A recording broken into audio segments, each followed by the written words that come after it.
In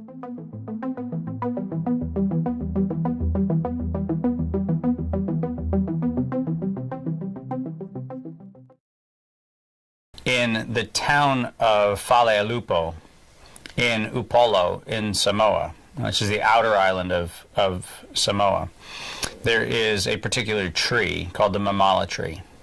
And the Mamala tree has been used not only in Samoa, but in at least 5 other communities that we are aware of around the world for its antiviral properties.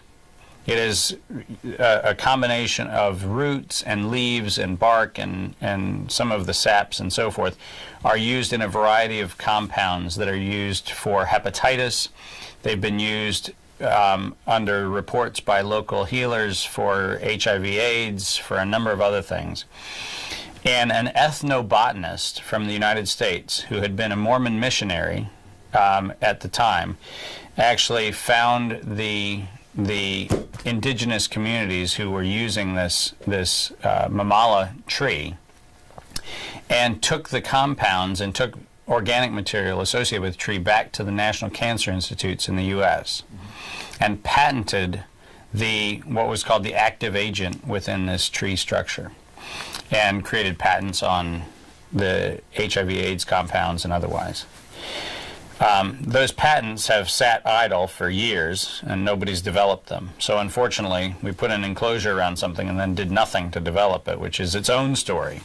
But back to the trust structure, what we've done is we've identified the number of communities around the Pacific and now around the world where the Mamala tree and its equivalent exist and have been used for a similar therapeutic use for years.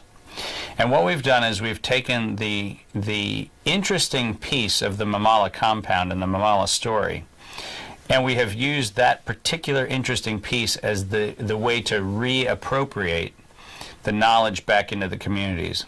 Let me explain. In the case of the Mamala tree, people who are treated with the remedy that is the remedy done by the local healers have a report of not only the therapeutic efficacy, but they also have a report of a very gentle experience. That taking the compound is actually a very gentle experience, and there's a sense of peace, and your body feels better, and so forth. When the compound was isolated by the U.S. scientists, and then it was not only isolated but synthesized, what they found was when they first started trying this stuff in clinical trials, people had violent side effects, horrible side effects. And it turns out that the healers knew that would happen. Healers know that if it's prepared in the right fashion, and if it's prepared in the right place, and the materials are appropriately fresh and appropriately suitable, then you don't have a side effect. In fact, if anything, you have a side effect that you'd want to have, which is feeling better. But if you synthesize the compound and you drop the compound out and you focus only on the compound, you have horrific side effects.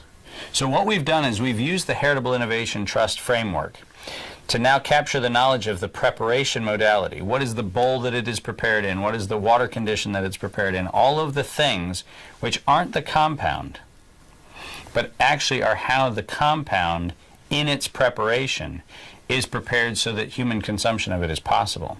And all of that information now sits inside of a trust, which means if you ever want to use it, if you ever want to actually have the benefit of this particular knowledge, you have to use it under the rules of the trust, which brings up an important point about the trust. The trust operates, like I said before, under kind of a contract structure.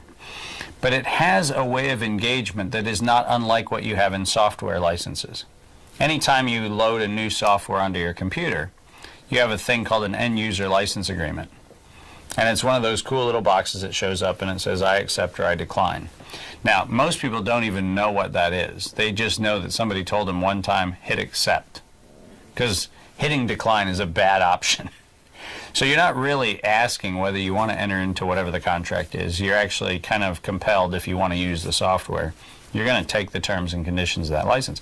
Well, not unlike the end-user license agreement, the Heritable Innovation Trust has an end-user license agreement, which says if you use the information, and by use the information, that means read it, know about it, talk about it, do anything with it, you are obligated under the trust to first return knowledge,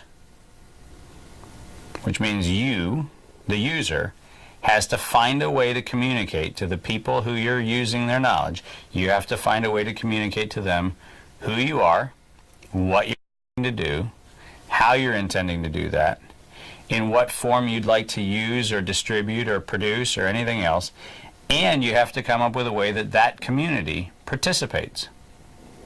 Now, that participation could be teaching, it could be assisting in manufacturing, it could be all kinds of other things. And the community defines what is the acceptable form of engagement.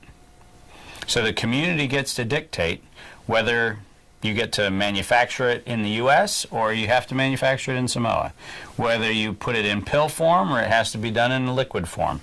Any of those kinds of things are done as terms and conditions of the end user license agreement. And so the way the trust works is it says that everyone has to always be respectful of the engagement and the obligation in that engagement to exchange value, to exchange knowledge, to exchange resources. So you're always building abundance around what in an old worldview would have been viewed as scarcity.